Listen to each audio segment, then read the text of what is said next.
Hello, welcome to another PlateUp video. This one's a little bit different than my usual ones. I've done some sort of review, let's play, checking out new updates and things on PlateUp. I've talked a lot about how much I love PlateUp before, but this time I tried something new, a speedrun.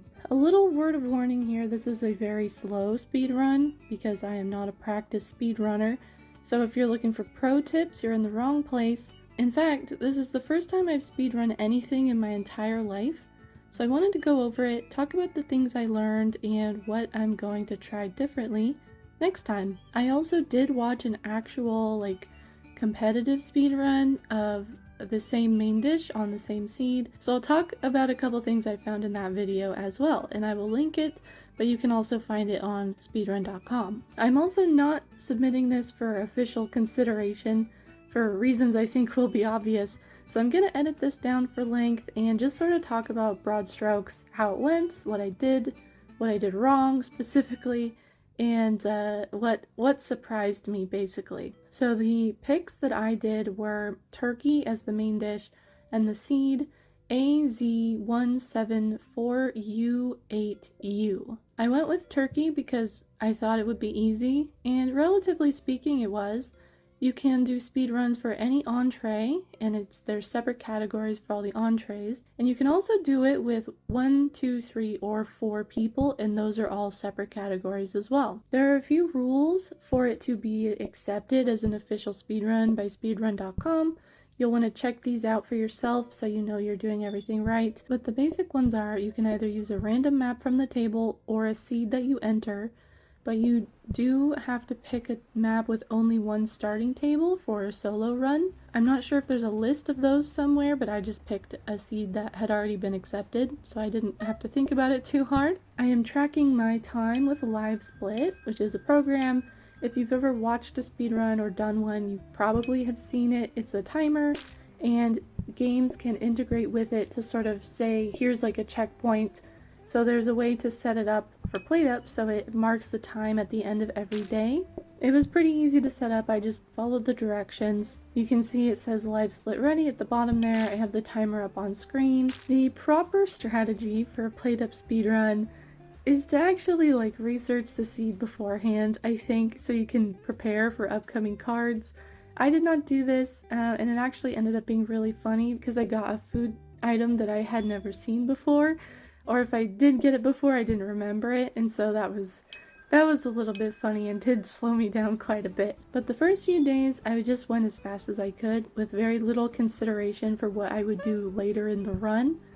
I do think I need to be hitting the homie phone, also known as the booking desk, a lot faster in the morning because, as I'll talk about a lot through this video, a lot of the time wasted is in customers entering and exiting the restaurant, and so I was really scared to just spam the homie phone and risk losing my run, but I can pretty confidently clear the first couple days by calling everyone immediately. But past that I get a little bit nervous, but I think with practice I'll get a little bit better at estimating this.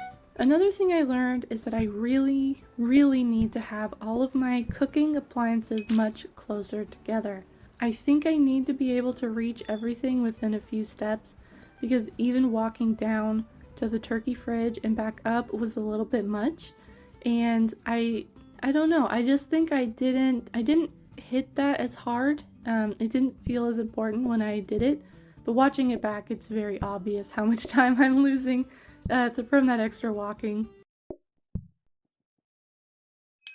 I also started trying to go for a danger hob because I thought it was faster than an oven, but it's actually not, and it's worse than an oven because it's the same speed. It has the additional problem that it does produce messes, which slow you down. So that was a bad call. I should have just stuck with the oven. You live and you learn. I took medium groups for my first card, and I don't know in retrospect how I feel about this one.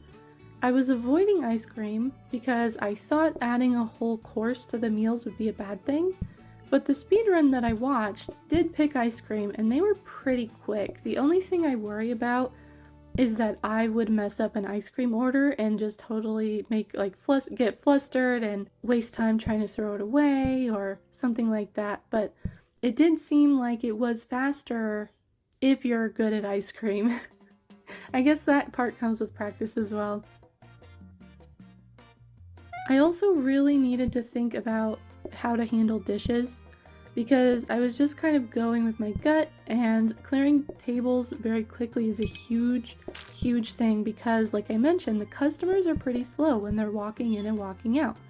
So I should have been prioritizing, getting them started walking as soon as possible by clearing the tables, getting more counters near the tables to put plates on, or even a dish rack I think could have helped a lot here. It's actually a little bit painful to watch this back because I can see like so much lag time that I got from not clearing tables fast enough. I guess this is part of it, right? You want to do a speed run and you have to nitpick all these little tiny things and see your mistakes and think about them and admit them and accept them, and that's what I'm doing now. Also, I should have moved the plates closer. I should have moved everything closer, but the plates were a big one. The card I took at day 6 was also a huge miscalculation. It's so funny how big of a mistake this was. I didn't realize at the time that customer speed was such a big issue. I thought my serving speed was a bigger issue, so foolishly I took the card that slows customers when they step on a mess instead of coffee. Coffee is so easy. I think that definitely would have been the quicker option. But again, because I picked medium groups, that's potentially 4 coffees for each table, and also adding another course because I didn't have dessert at this point. So knowing this and seeing this, I can think back to that first card and see why ice cream would have been a much better option, especially when you think about having the coffee as well. Like, they just go together better in a way that I didn't really predict. I mostly tried to skip through the shop phases, but I didn't go fast enough during a lot of these. I started to second guess what I would need, and I wasted time thinking about purchases and upgrades that I might want to do. I grabbed a tray stand to try and increase how many plates I could clear, and the portioner for the turkey was a good call, I think. That really helped a lot. What I desperately needed was a better sink, or even potentially a dishwasher, which is what they got in the speedrun that I watched. I needed something to handle those dishes, and I did not get it at this point. Day 9 is where things really went downhill for me. I have no idea what I was thinking taking leisurely eating. I really don't know. Of all the things to pick during a speedrun, why did I pick the card that would 100% make everything go slower? I don't know. I guess I thought by adding a second table I could avoid that, having to wait for that time. But yeah, I don't know. I can't even remember if I saw this pair of cards come up in the speedrun I watched, but I must have because I believe they're based on the seed. So I don't remember what they picked, but it may have been a different thing based on, because I picked medium groups, and then the flexible seating or whatever it's called probably came up instead of something else. So I think that's also where I went wrong in this one. With the second table, I should have also moved the tables much closer together. If I moved them both up near the top and rearranged my kitchen a little bit, I think I could have served both tables a lot faster. But we're learning. We're getting it. It is kind of nice to go back and think through this stuff kind of analytically. I'm sorry if this is all so obvious, but remember, I've never speedrun anything. I don't even really watch speedruns. The only speedrun I've really watched is Jaden Animation's speedrun of Rhythm Heaven, which is a blast, by the way. I would recommend it, but we're not really the same thing here. It's not really the same kind of strategy as other types of speedruns.